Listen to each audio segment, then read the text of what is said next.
చెప్పినట్టు రైతు ప్రయోజనాలు కాదు రాజకీయ ప్రయోజనాలే ముఖ్యమన్నట్టుగా ఇవాళ దుష్ట రాజకీయం చేస్తున్న ప్రభుత్వానికి బుద్ధి చెప్పడానికి ప్రజలకు మళ్ళొక్కసారి కాళేశ్వరం యొక్క గొప్పతనాన్ని వివరించడానికి పంటలు ఎండిపోకుండా చూసుకోవడానికి గొంతులు ఎండిపోకుండా మంచినీళ్లకు కూడా గోస రాకుండా ఎండాకాలంలో చూసుకోవడానికే ఇవాళ మా పర్యటన.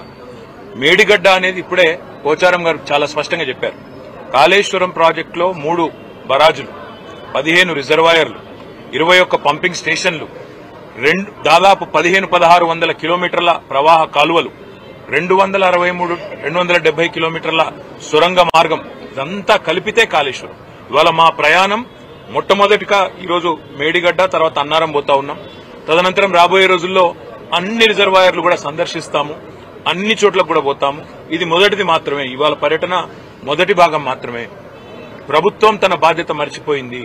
ఇవాళ వర్షాకాలం లోపల రిపేర్లు చేసి అక్కడేమన్నా సమస్య ఉంటే, సాంకేతిక సమస్య ఉంటే దాన్ని నివారించి రైతులకు నీళ్లు ఇవ్వాల్సిన ప్రభుత్వం బాధ్యత మరిచి మళ్ళొక్కసారి తెలంగాణను ఎడారిగా చేసే ప్రయత్నం ఏదైతే చేస్తున్నదో, దశాబ్దాలు తన పరిపాలనతో కాంగ్రెస్ ఎట్లయితే గోసబుచ్చుకున్నదో తెలంగాణను, మళ్ళా అదే ప్రయత్నం ఏదైతే చేస్తున్నదో దాన్ని ప్రజల దృష్టికి రైతుల దృష్టికి తీసుకురావడానికే మా ప్రయత్నం.